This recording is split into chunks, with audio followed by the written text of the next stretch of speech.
बच्चों, welcome to my channel Verma study 2020 book लाना।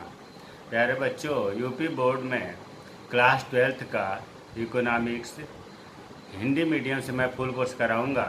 यदि आप इकोनॉमिक्स का फुल कोर्स करना चाहते हैं तो मेरे चैनल को सब्सक्राइब कीजिए और बेल आइकन को प्रेस करना ना भूलें, ताकि जो भी वीडियो मैं अपलोड करूं उसका नोटिफिकेशन सबसे पहले आपको मिल सके। बच्चों, उत्पादन और लागत पाठ चल रहा है। पाठ तीसरा है इकोनॉमिक्स का बेस्ट अर्थशास्त्र में। इससे पहले हमने लेक्चर 39 में हमने पढ़ाया था उत्पादन फलन किसे कहते हैं, उत्पादन फलन के प्रकार, उनमें अंतर क्या है, स्थिर लागत, परिवर्तित लागत क्या है, अल्पकालीन या अल्पकाल और दीर्घकाल किसे कहते हैं। इसलिए इस वीडियो को ज़रूर देखिएगा। आई बटन पर क्लिक करके इस वीडियो को देख लीजिएगा, ताकि इस पाठ में कोई दिक्कत ना आवे। आज हम लोग पढ़ेंगे उत्पादन लागत की अवधारणाएं, कंसेप्ट ऑफ प्रोडक्शन। बच्चों, ऐसे कहा जाए अवधारणाएं या उत्पादन तीन प्रकार का होता है।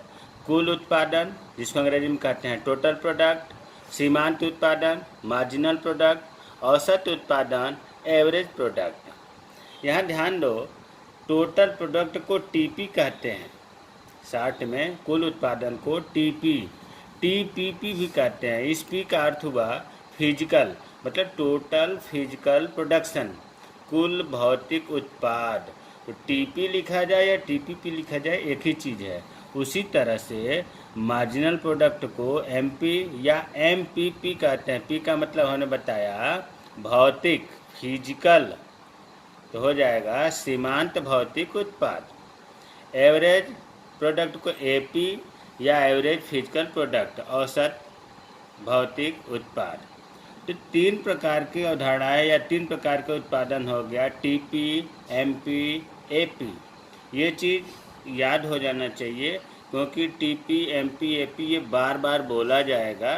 टी का मतलब टोटल प्रोडक्ट, एम का मतलब मार्जिनल प्रोडक्ट, एक से होता है एवरेज प्रोडक्ट। अब आते हैं कुल उत्पादन किसे कहते हैं, अर्थात टीपी या टोटल फिजिकल प्रोडक्ट, टीपीपी।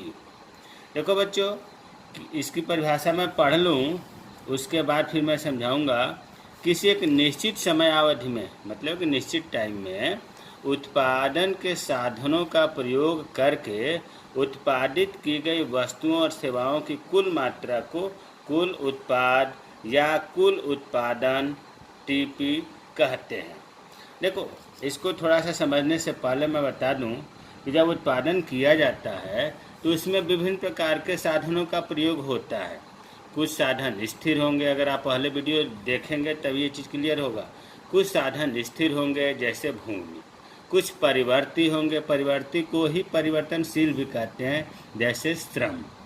तो स्थिर साधन को स्थिर रखते हुए, ये अल्पकाल की बात हो रही है, स्थिर साधन को स्थिर रखते हुए अगर हम परिवर्ती साधनों में वृद्धि करके उत्पादन करें तो उससे जो उत्पादन होता है उसे ही हम उस कुल मात्रा को कुल उत्पादन कहते हैं। इसका सूत्र है टीपी मतलब टोटल प्रोडक्ट बराबर एपी एवरेज प्रोडक्ट गुणे एल का मतलब होता है परिवर्तनशील साधन की इकाइयाँ। हम परिवर्तनशील साधन क्या मानना है, श्रम। ध्यान दो, एल का मतलब यहाँ लेबर से है, श्रम की इकाइयाँ। और दूसरा सूत्र, दो सूत्र होते हैं, टीपी बराबर सिग्मा, सिग्मा का अर्थ होता है योग, एमपी मार्जिनल प्रोडक्ट, सीमांत उत्पादन का योग। इसको एक उदाहरण से समझते हैं। जैसे मान लो कि अभी हमने बताया कि उत्पादन के विभिन्न साधन प्रयोग होते हैं, जिसमें स्थिर साधन से हमें कोई लेना देना नहीं है, क्योंकि वो स्थिर है। अब हम श्रम या परिवर्ती जो साधन है उनकी संख्या मैंने मान लिया कि 5 है। हमने क्या माना कि श्रम 5, अर्थात 5 साधन लिए, और प्रत्येक श्रमिक से, मतलब प्रत्येक श्रम से कितना, मान लो पहले श्रमिक का उत्पादन में कितना योगदान है, हमने चलो मान लिया कि 10 योगदान है। ध्यान दो, पहले श्रमिक 5 हमने साधन माना है और परिवर्तनशील साधन माना है। परिवर्तनशील साधन में श्रम माना गया है। तो मान लिया कि पहले श्रमिक का योगदान उत्पादन में 10 है, दूसरे श्रमिक का मान लिया चलो 20 है, तीसरे श्रमिक का मान लिया 5 है, चौथे का मान लिया 15 है, पाँचवें का मान लिया 10 है। हमने 5 साधन लिया था, ध्यान दो, परिवर्तनशील साधन लिया था जिसे हम श्रम कहते हैं। तो अब इन 5 साधनों का, 5 श्रमिकों का जब हम जोड़ करेंगे तो 60 होगा। बच्चों यही 60 टोटल प्रोडक्ट है। 5 साधन से जो उत्पादन हुआ उसे हम कहते हैं टीपी, टोटल प्रोडक्ट या टोटल फिजिकल प्रोडक्ट। अब देखो, इस सूत्र की बात कर रहा हूँ पहले कि सिग्मा एमपी, पहले तो सीमांत उत्पादन क्या जाने। सीमांत उत्पादन आगे पढ़ेंगे। आप ऐसे जानो कि एक श्रमिक का कितना उत्पादन में योगदान है। जैसे अभी हमने लिखा कि 10 योगदान है पहले श्रमिक का, तो इसे ही सीमांत उत्पादन कहते हैं। अगर हम इसको ऐसे भी कहें MP1, इसका मतलब हुआ कि पहले श्रमिक का सीमांत उत्पादन प्लस MP2 मतलब दूसरे श्रमिक का सीमांत उत्पादन, मार्जिनल प्रोडक्ट। दू का मतलब है दूसरे, मार्जिनल प्रोडक्ट कितना है 20। तीसरे श्रमिक का सीमांत उत्पादन 5, चौथे श्रमिक का सीमांत उत्पादन 15, पाँचवें श्रमिक का सीमांत उत्पादन 10। और जब ये जोड़ेंगे तो यही तो होगा सिग्मा MP जो आया है 60। तो अब ये चीज़ आपको क्लियर हो गया कि प्रत्येक श्रमिक का सीमांत उत्पादन या उत्पादन में जो योगदान है उनको जोड़ते हैं। अब दूसरे को भी देख लें। TP बराबर AP गुणे L, AP और औसत उत्पादन। देखो बच्चों, सबसे पहले तो हमें AP निकालना पड़ेगा। चलिए यहाँ मान लेते हैं AP का कैसे निकालेंगे। कुल उत्पादन देखो 60 है ना, टोटल प्रोडक्ट TP 60 है और कितने श्रमिक का है 5 लेबर। TP बटा L होता है, आगे बताएंगे। जब इसे भाग देंगे तो 12। औसत उत्पादन 12 हुआ इस उदाहरण का, और लेबर कितने हैं 5। तो जब हमें निकालना होगा TP तो 12, औसत उत्पादन कितना आया 12, और लेबर या श्रमिक कितने हैं 5 बराबर 60। यही तो TP है। इस विधि से निकाला तब भी 60 आया, इस विधि से निकाला तब भी 60 आया। तो हमें उम्मीद है कि अब आपको कुल उत्पादन समझ में आ गया होगा। इसका मेन एक लाइन में है कि जितने भी उत्पादन के साधनों का प्रयोग करके कुल उत्पादन होता है या कुल मात्रा जो मिलती है वही कुल उत्पादन है। इसके सूत्र हमने 2 बताया। TP बराबर AP इंटू L, L का मतलब होता है परिवर्तित साधन की इकाइयाँ अर्थात श्रम की इकाइयाँ, और दूसरा सूत्र बताया TP बराबर सिग्मा MP। अब दूसरा है सीमांत उत्पादन, मार्जिनल प्रोडक्ट या प्रोडक्शन, जिसको शॉर्ट में कहते हैं MPP, है ना। तो अब इसकी परिभाषा पढ़ लेते हैं। किसी परिवर्तनशील साधन, देख लो स्थिर साधन को हम बढ़ा ही नहीं सकते अल्पकाल में, इसीलिए मैं कह रहा हूँ काई बटन को क्लिक करके पहला वीडियो देख लीजिएगा ताकि स्थिर साधन और परिवर्ती या परिवर्तनशील साधन में अंतर क्लियर हो जाए। किसी परिवर्तनशील साधन जो मैंने श्रम माना है कि एक इकाई में वृद्धि से कुल उत्पादन में जो वृद्धि होती है उसे उस इकाई का सीमांत उत्पादन कहते हैं। कुल मिलाकर के जैसे मान लो, एक उदाहरण आप समझ लो कि 10 श्रमिक हैं। कितना हमने बताया 10 श्रमिक से उत्पादन हुआ 100 इकाई, कोई भी चीज़ 100 इकाई का उत्पादन हुआ। 11 श्रमिक, एक श्रमिक बढ़ा दिया गया और एक श्रमिक बढ़ाने के बाद उत्पादन हुआ 120 इकाई। तो अब हम ये कह सकते हैं कि 11वें इकाई का मतलब 11वें श्रमिक का सीमांत उत्पादन कितना होगा, तो 120 ऋण 100 बराबर 20 इकाई। ऐसे सीमांत उत्पादन निकलता है। 11वें श्रमिक का सीमांत उत्पादन कितना हुआ? 120 में से 100 घटा दिया तो 20 इकाई हुआ। ये एक मोटे तौर पर। अब देखो किताब में दो तरह का सूत्र दिया है, MPN बराबर TPN माइनस TPN माइनस 1। देखो देखने से सूत्र लग रहा है कि तो बहुत कठिन है, समझ में नहीं आएगा, लेकिन ध्यान आप दीजिए, समझ में बहुत आसानी से आएगा। और अगर नहीं आएगा ना तब भी इसके ढेर सारे उपाय होते हैं। तो पहले तो सूत्र को व्याख्या मैं कर दूं, नहीं तो इस तरह से तो निकल ही जाएगा जो ये बताया हूँ। अब देखो MPN बराबर TPN माइनस TPN माइनस 1। देखो MPN का मतलब होता है, पहले तो आप ये जाने कि MP का मतलब सीमांत उत्पादन, N का मतलब होता है nवीं इकाई का, जिस श्रमिक का पहले इकाई का तो 1, दूसरे इकाई का 2, तो MPN बराबर nवीं इकाई का सीमांत उत्पादन। TPN मतलब उस इकाई का कुल उत्पादन कितना है, और TPN माइनस 1 का मतलब कि उससे पहले की इकाई का कुल उत्पादन कितना है। ये अभी एक उदाहरण से हम क्लियर कर देंगे। दूसरा सूत्र है MP बराबर डेल्टा TP बटा डेल्टा L। इसे बोलते हैं डेल्टा, इसका मतलब होता है चेंज, परिवर्तन, अर्थात कुल उत्पादन में कितना परिवर्तन हुआ, और डेल्टा L का मतलब कि श्रम की इकाइयों में कितना परिवर्तन हुआ। अब देखो इसको सीमांत उत्पादन को एक छोटे से उदाहरण से हम क्लियर कर दें। जैसे मान लो कि लेबर हमने ले लिया चार ले लिया श्रमिक, मान लो 1, 2, 3, 4। भूमि नहीं लिया क्योंकि भूमि स्थिर साधन है, उसे हम परिवर्तन में नहीं रख सकते। श्रम परिवर्तन, इसलिए स्थिर साधन को स्थिर रखते हुए परिवर्तित साधन में वृद्धि करके उत्पादन कर रहे हैं। तो लेबर हमने मान लिया कि 4 हो गया। अब इसका टीपी मान लो 2 हो गया, 5, 9, 12। ये हाइपोथेटिकल है, ये उदाहरण है, माना जा रहा है। इसके बाद MP सीमांत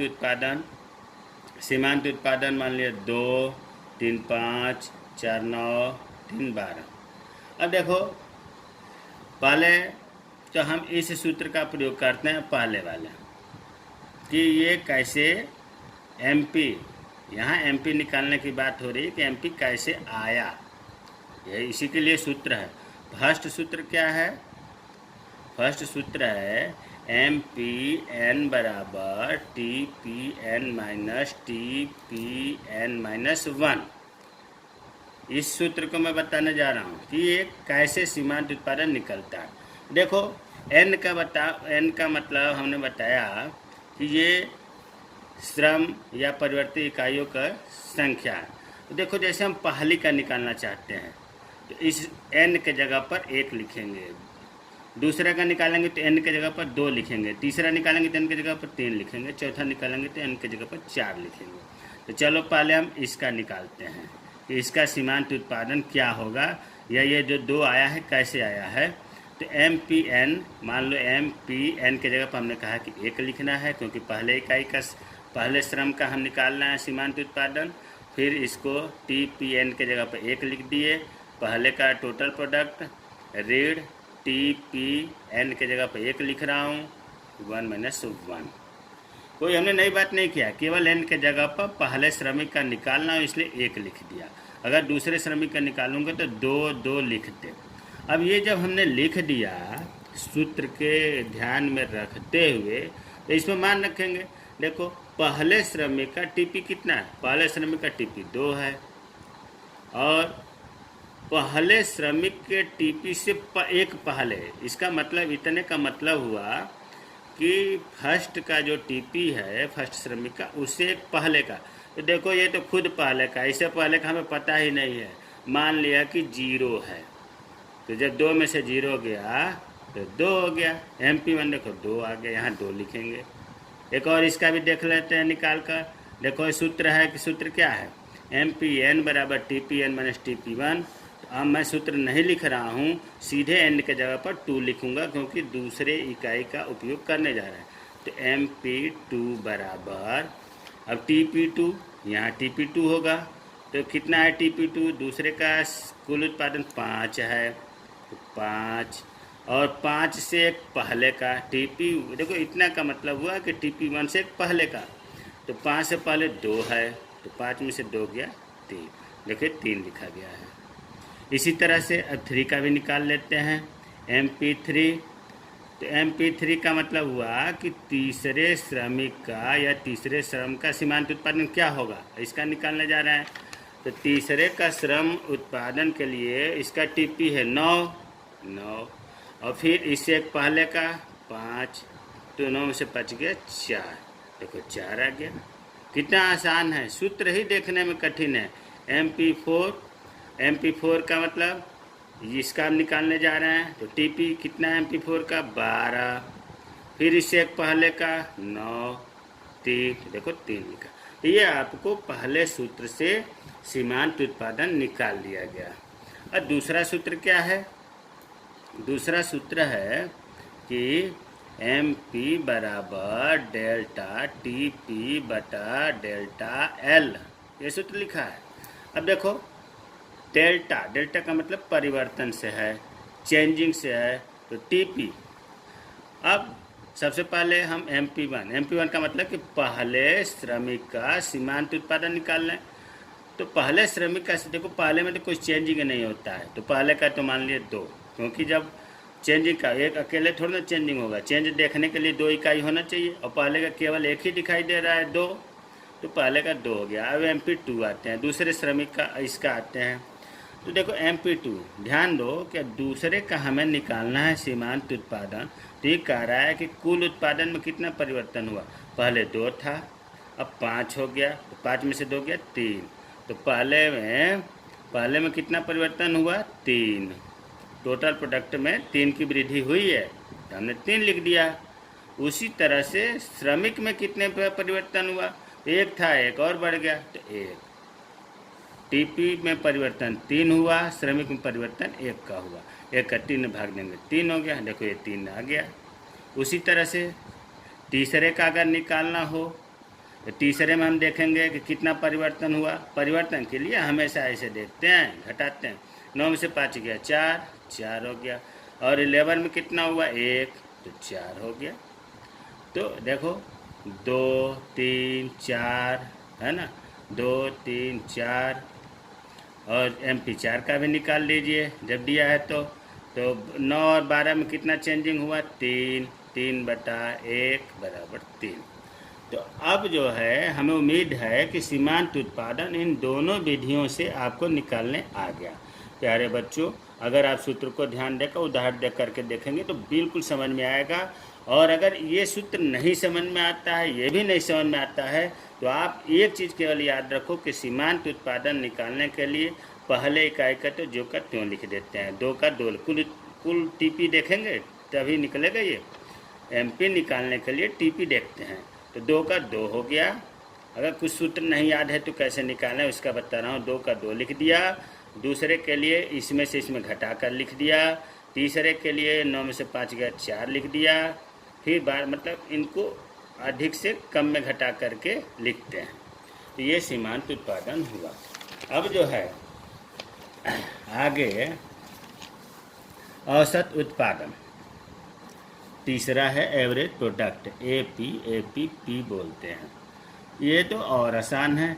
कुल उत्पादन जो TP है उसमें परिवर्तन साधन से, मतलब परिवर्तनशील साधन क्या है, परिवर्तित साधन कही है, परिवर्तनशील साधन एक ही चीज़ है, श्रम है, इससे भाग देने पर जो राशि प्राप्त होगी उसे औसत उत्पादन कहते हैं। इसका सूत्र है AP बराबर TP बटा L। TP का मतलब कुल उत्पादन, L का मतलब परिवर्तनशील या साधन श्रम की इकाइयाँ। देखो ये चीज़ इसी से परिभाषा भी निकल जाएगा। कुल उत्पादन में श्रमिकों की संख्या से, या और बढ़िया से कहें तो कुल उत्पादन में परिवर्तनशील साधन की इकाइयों से भाग देने पर जो प्राप्त होता है उसे औसत उत्पादन कहते हैं सूत्र से। अच्छा, मान लो सूत्र ही ना याद हो तो क्या करेंगे? अगर सूत्र नहीं याद है तो TP का तो याद होना चाहिए। TP का सूत्र अभी हमने बताया था यहाँ पर कि AP गुणे L। TP का सूत्र बताया था हमने कि AP गुणे L। अगर ये चीज़ नहीं याद है, ये चीज़ याद है तो ध्यान दो, इसे हमें ज्ञात करना है। ये गुणा मेल है तो इधर आ जाएगा, अर्थात हो जाएगा टी पी बटा एल बराबर ए पी।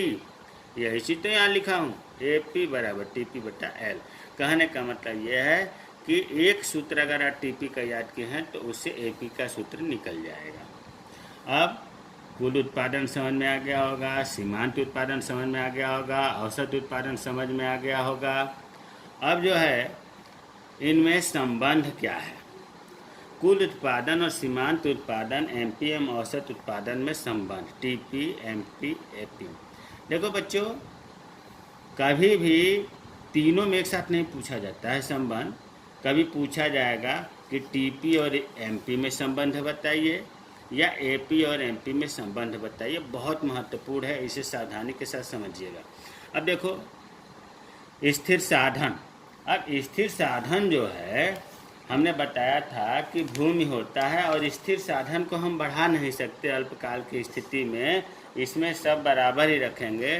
तो चलो हमने मान लिया स्थिर साधन एक है, 1 हेक्टेयर हो गया, एक एक एक एक एक एक एक स्थिर साधन सब में बराबर में। अब परिवर्तित साधन को भी बढ़ाते हैं, पहले में 1 रखा, फिर एक और बढ़ा दिया 2 3 4 5 6 7। ठीक है, अब ये चीज़ तो आसानी से याद हो गया। देखो भूमि स्थिर साधन है, श्रम परिवर्तित साधन है। स्थिर साधन को हम नहीं बढ़ा सकते, परिवर्तित साधन को हम बढ़ाते हुए 7 इकाई तक 7 श्रमिक हमने लगाया। अब ये आंकड़ा कैसे याद करें, ये बच्चे अक्सर पूछते हैं सर कैसे याद किया जाएगा। तो देखो याद करने के लिए एक कोई वो तो है नहीं, लेकिन थोड़ा सा अगर आप ध्यान देंगे तो बहुत आसानी से याद हो जाएगा।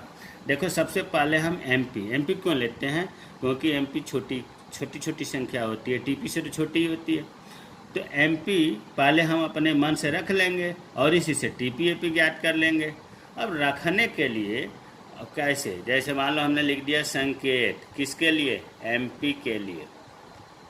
याद करने का तरीका बता रहा हूँ कि एमपी की अगर संख्या रखनी हो तो कैसे रखें। देखो सबसे पहले हम बढ़ते हुए संख्या रखेंगे, बढ़ते हुए का मतलब पहले 2 होगा, फिर 3 होगा, फिर 6 होगा, 8 होगा, बढ़ती हुई संख्या हो गई। इसके बाद घटती हुई संख्या रखेंगे, इसके बाद 0 जरूर रखेंगे और इसके बाद एक माइनस में संख्या रखेंगे। ये संकेत है। तो चलो अब हम पहले बढ़ती हुई संख्या रख लेते हैं एमपी में। तो चलो हमने मान लिया 5, फिर इससे बढ़ती हुई 7 ले लिया, फिर 9 ले लिया। बढ़ती हुई संख्या हमने 3 ले लिया, या ऊपर की तरफ बढ़ती हुई होता है, नीचे की तरफ गिरती हुई। अब इसकी बात करते हैं, इसे गिरती हुई संख्या ले लें, इसका मतलब कि पहले अभी 9 से कम संख्या लेनी है। तो चलो हमने 7 ले लिया, फिर इसके बाद 2 ले लिया, 2 संख्या ले लिया घटती हुई। इसके बाद 0 भी जरूर रखना है, चलो हमने 0 रख लिया। माइनस में भी कोई संख्या रखनी है तो चलो हमने माइनस से 2 रख लिया। अब आप तो याद कर लोगे ना, बढ़ती हुई संख्या रखा, 3 रखो, 2 रखो, 4 रखो, इससे कोई फर्क नहीं पड़ता। फिर घटती हुई संख्या हमने 2 रखा है, फिर 0 भी रख लिया। ये इस तरह से संख्या रख लेंगे। अब जब एमपी पता चल गया तो टीपी भी निकल जाएगा आसानी से। कैसे निकलता है ज़रा ध्यान देना, क्योंकि आज वीडियो भले लंबा हो जाए लेकिन हम चाह रहे हैं कि इस ढंग से पढ़ाएं और आप इस ढंग से पढ़ें कि फिर आज के बाद दूसरी वीडियो देखने की ज़रूरत ही न पड़े। तो 5 का पहली इकाई का कुछ भी अंतर नहीं आता है, 5 हो गया। टीपी निकाल रहा हूँ एमपी की सहायता से। अब दूसरे का, ये दूसरी जो साधन है इसका कितना होगा टीपी, तो इस 5 में 7 को जोड़ देंगे तो 7 5 12। फिर तीसरे के लिए 12 में इस 9 को जोड़ेंगे तो 12 9 21। फिर चौथे के लिए इस 21 में 7 को जोड़ेंगे 28। फिर पाँचवें के लिए 28 में 2 जोड़ दिया 30। छठे के लिए 30 में 0 जोड़ दिया तो फिर 30 होगा।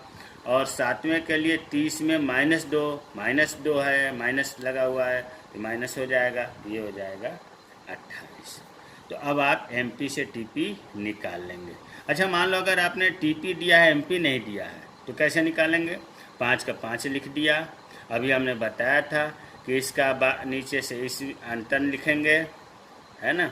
तो 12 में से 5 गया 7 हो गया। फिर 21 में से 12 का अंतर करेंगे तो 9 हो गया। 28 में से 21 करेंगे तो 7 हो गया। 30 में से 28 करेंगे तो 2 हो गया। 30 में से 30 गया 0, है ना, और 28 में 30 गया -2। प्यारे बच्चों, MP से TP निकल गया, TP से MP निकल गया। इसलिए मैंने इस तालिका को पहले नहीं भरा था कि आपको समझ में नहीं आएगा। अब देखो AP कैसे निकालते हैं। AP का देखो ऊपर सूत्र दिया हुआ है कि TP में परिवर्तित साधन की इकाइयों से भाग देते हैं। TP आपका ये है, परिवर्तित साधन ये है, तो चलो निकाल लें। 5 में 1 का भाग देंगे तो 5, 12 में 2 का भाग देंगे तो 6, 21 में 3 का भाग देंगे 7, 4 7 28, 5 6 30, 6 5 30, 7 6 28। अब ये चीज़ आपका तालिका तैयार हो गया। अब देखो इसका हम ग्राफ बनाएंगे। और सबसे पहले, जैसे कहने का मतलब ये है कि अभी हमने बताया था कि 2 प्रकार का संबंध इम्तहान में पूछता है। एक तो TP और MP में संबंध पूछता है, और दूसरा पूछता है AP और MP में संबंध।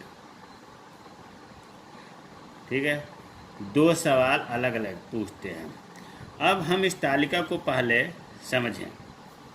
पहले हम देखो TP देखते हैं। TP ये है, TP बार बार कह रहा हूँ, कुल उत्पादन।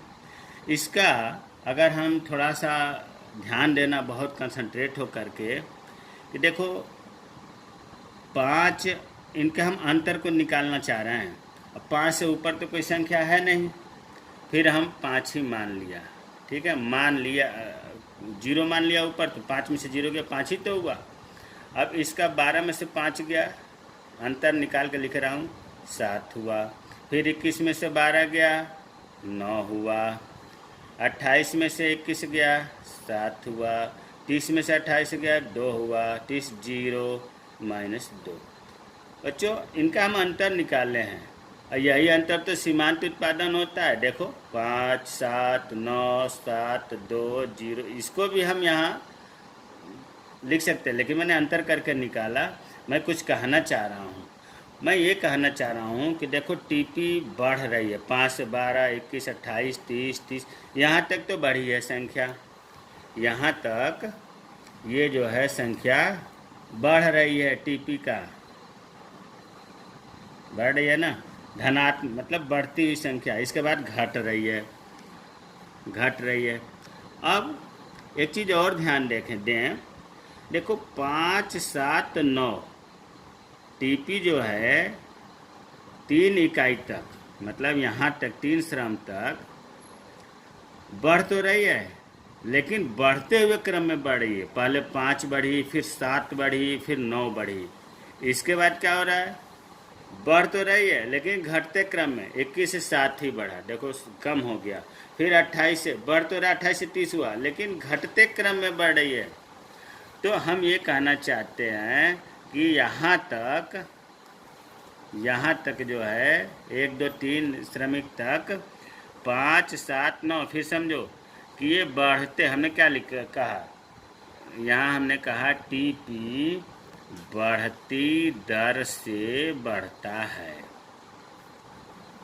TP बढ़ती दर से बढ़ता है, मतलब इनकी जो गैपिंग है वो ज़्यादा अंतर बढ़ रही है, गैपिंग बढ़ रही है, इसलिए हमने कहा कि TP बढ़ती दर से बढ़ता है। और यहाँ पर क्या है, 28 30 30, पहले 7 बढ़ा, फिर 2 बढ़ा, फिर 0 बढ़ा। यहाँ भी TP बढ़ रही है लेकिन घटती दर से। ये देखो घट रही संख्या, 7 से 2, 2 से 0, घट रही है।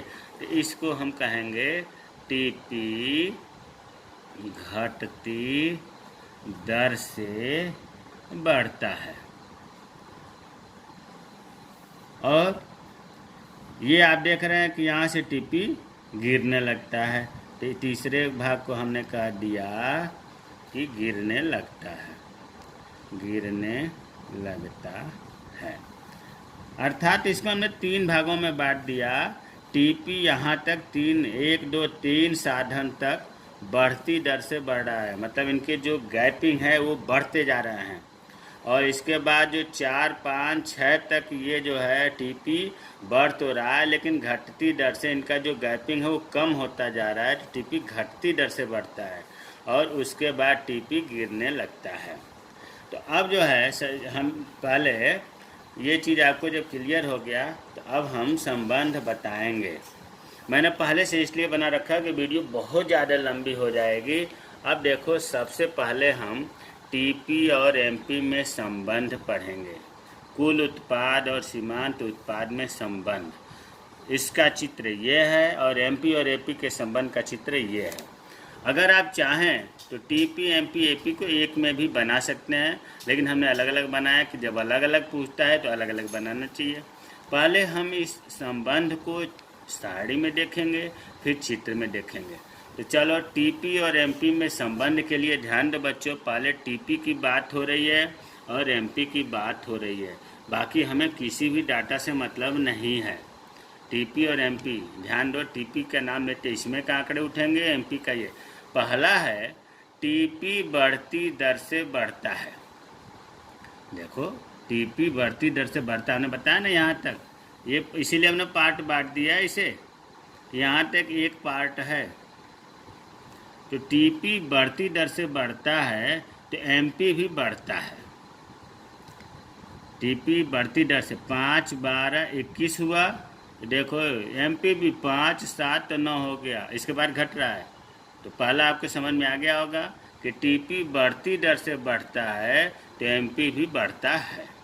पहले सारी समझ लेंगे, फिर डायग्राम पाएंगे। दूसरा है टीपी घटती दर से बढ़ता है। यहाँ तक हमने बताया था आपको कि टीपी घटती दर से बढ़ता है 4, 5, 6 में। तो टीपी घटती दर से बढ़ता है तो एमपी घटता है। देखो, ये बढ़ रहा है ना घटती दर से 30 तक, लेकिन यहाँ एमपी घट रहा है 7 से 2, 2 से 0। ये भी समझ में आ गया होगा। टीपी जब घटती दर से बढ़ता है तो एमपी घटता है, लेकिन धनात्मक रहता है एमपी। एमपी इसके बाद देखो ऋणात्मक है, तो इस बात को हमें कहने में कोई दिक्कत नहीं होनी चाहिए कि घटती दर से तो घटता है, एमपी घटता है, लेकिन ये धनात्मक रहता है। तो दूसरा हो गया कि टीपी घटती दर से बढ़ता है तो एमपी भी घटता है, लेकिन धनात्मक रहता है। तीसरा, इसी में एक पॉइंट और है कि टीपी अधिकतम होता है। देखो, टीपी सबसे ज़्यादा ये 30 है। आप कहेंगे 30 तो ये भी है। प्यारे बच्चों, 30 तो है, लेकिन इसके आगे घटती हुई संख्या होनी चाहिए, तो नहीं घट रही है, इसलिए अधिकतम नहीं माना जाएगा। अधिकतम इसे माना जाएगा क्योंकि इसके बाद संख्या घट रही है। तो अधिकतम, जब टीपी अधिकतम होता है तो एमपी 0 होता है। तीसरा वही चीज़ लिखा है, टीपी अधिकतम होता है तो एमपी 0 होता है। चौथा, टीपी गिरता है। देखो, यहाँ से टीपी गिरने लगा है, लेकिन ध्यान दो, गिर भले रहा है, माइनस में नहीं है, धनात्मक में ही है। टीपी गिरता है तो एमपी ऋणात्मक हो गया। टीपी जहाँ से शुरू हुआ गिरना, वहाँ से एमपी माइनस में हो गया। ये चारों संबंध आप सारणी में देख लिए। इसको इसमें देख लेते हैं। पहले तो आप ये जानो कि यहाँ तक जो 3 भाग था, 1, 2, 3, इस चित्र को कैसे बना। सबसे पहले ऐसे एल आकार का बनाते हैं, यहाँ x लिखते हैं, यहाँ y लिखते हैं। इधर साधन श्रम कुल 7 है, तो 1, 2, 3, 4, 5, 6, 7 हमने लिख दिया। बराबर बराबर दूरी पर लिखते हैं। इसके बाद हम टीपी एमपी में सबसे बड़ी संख्या इसमें 30 है, तो हमने 30, 5, 5 का अंतराल मान लिया। टीपी एमपी इधर लिखा, श्रम की इकाई 7 था तो 7 हमने लिख दिया। अब 30 है तो 5, 5 का अंतर कर लिया बराबर दूरी पर, 5, 10, 15, 20, 25, 30। अब इसका हम चित्र बनाएंगे। देखो, 1 का 5 है तो एक इकाई पर 5 पर हमने चिन्ह लगा दिया। 2 पर 12 है तो 2 पर 10 और 5 के बीच में 12, यहाँ ये टीपी चल रहा है, यहाँ लगा दिया 12। 10 और 15 के बीच में 12 यहाँ लगा दिया। तीसरे का 21 है तो 3 पर 20 से ऊपर 21 लगा दिया। 4 पर 28 है तो 4 के सामने और 25 और 30 के बीच में 28 पर लगा दिया। 5 पर 30 और 6 पर 30 और 7 पर 28, 25 और 30 के बीच में 28, फिर इसके मिला दिया, ये टीपी हो गया। इसी तरह से एमपी का चिन्ह लगाएंगे। एमपी ये है, 1 का 5, 5 पर लगा दिया। 2 पर, देखो यहाँ लिखा है 2 पर 7, अगर 2 पर 7 तो 2 के सामने 7 पर लगा दिया। फिर 3 का 9, फिर 4 का 7, 5 का 2, 6 का 0, 0 यहाँ आ गया क्योंकि 0 है, और 7 का -2, इसलिए हमने 0 के नीचे माइनस में भी बनाया है, तो -2 0 5 के बीच में यहाँ आ गया। फिर इनको मिला दिया तो MP हो गया।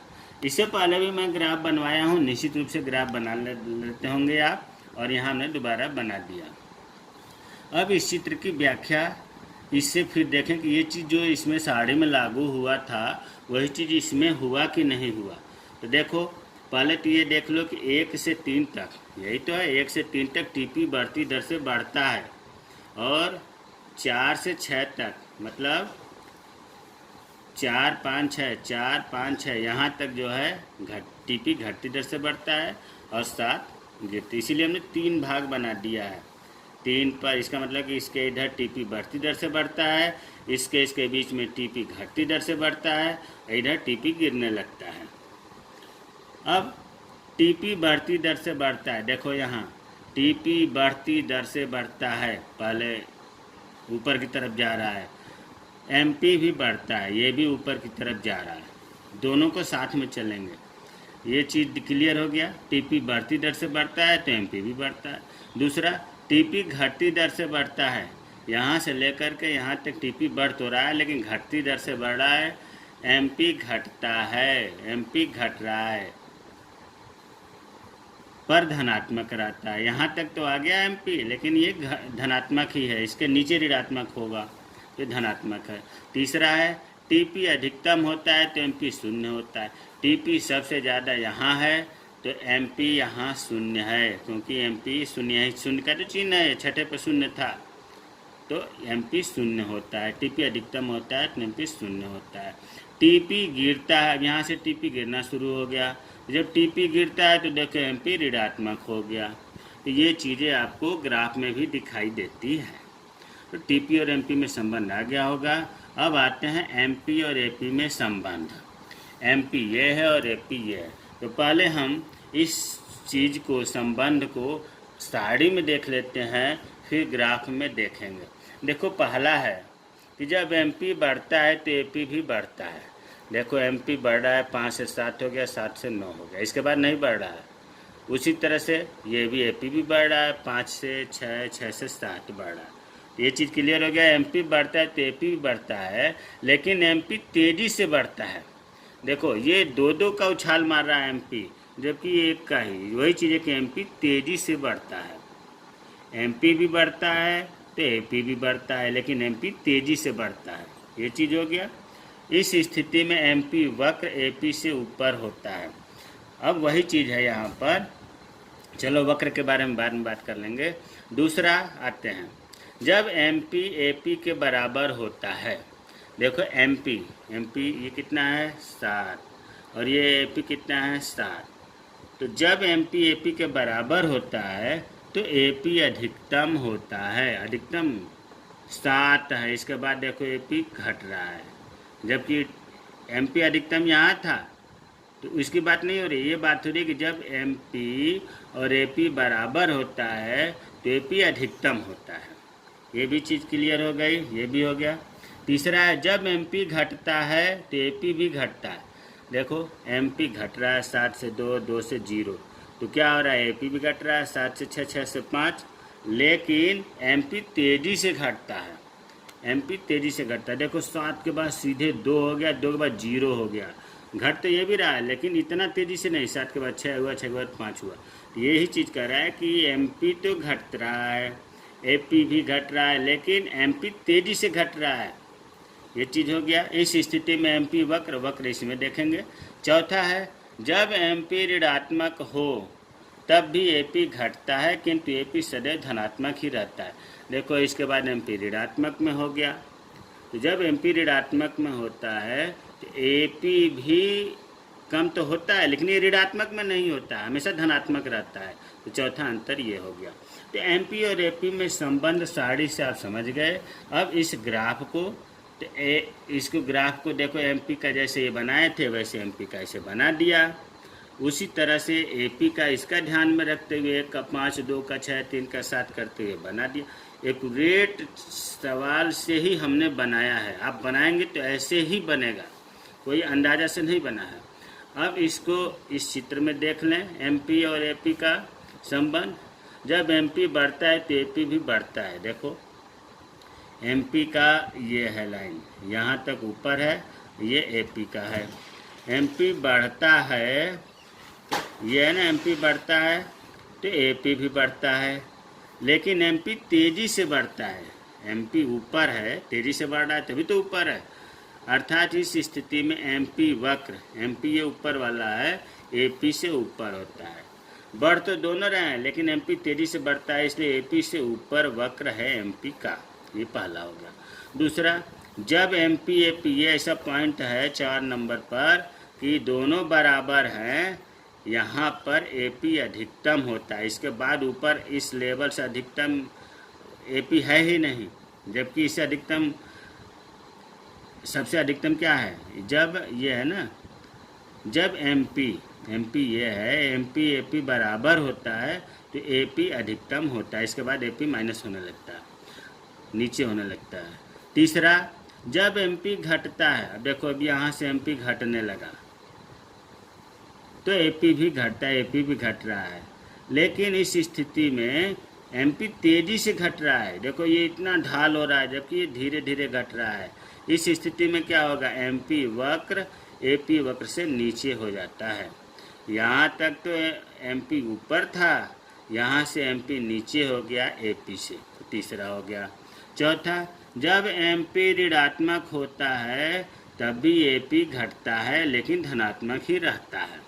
तो प्यारे बच्चों, एमपी और एपी में संबंध वेरी इम्पॉर्टेंट, बहुत महत्वपूर्ण है, और महत्वपूर्ण तो टीपी और एमपी में भी है।